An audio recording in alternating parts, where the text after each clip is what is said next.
ଏପରିକ ମନ୍ଦିର ଦୁନିଆରେ କେଉଁଠି ବି ନାହିଁ।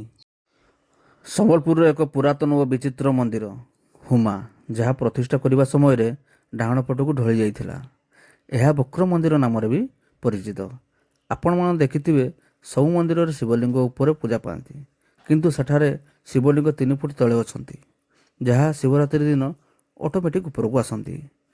ମନ୍ଦିର ପଛରେ ଅଛି ଏକ ବିରାଟ ବଡ଼ ନଦୀ। ସେଠାରେ ଅଛନ୍ତି ବିଷ୍ଣୁଙ୍କ ଅବତାର କୁଢ଼ ମାଛ। ବିରାଟ ବଡ଼ ନଦୀ ହେଇଥିଲେ ମଧ୍ୟ ମାଛ ଗୁଡ଼ିକ ମନ୍ଦିର ପାଖକୁ ଛାଡ଼ି କୁଆଡ଼େ ବି ଯାଆନ୍ତି ନାହିଁ।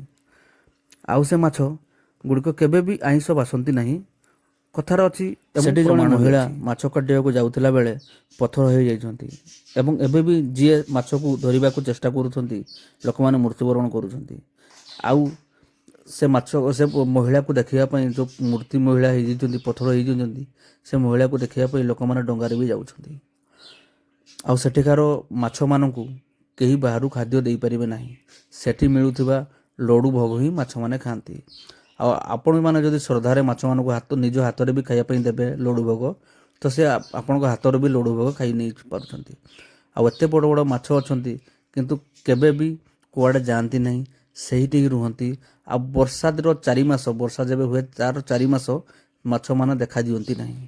ମାଛମାନେ ବର୍ଷା ପରେ ଯେତେବେଳେ ପାଣି ପୁରା ସଫା ହେଇଯାଏ, ସେତେବେଳେ ମାଛମାନେ ଆଉ ଥରେ ଆସନ୍ତି।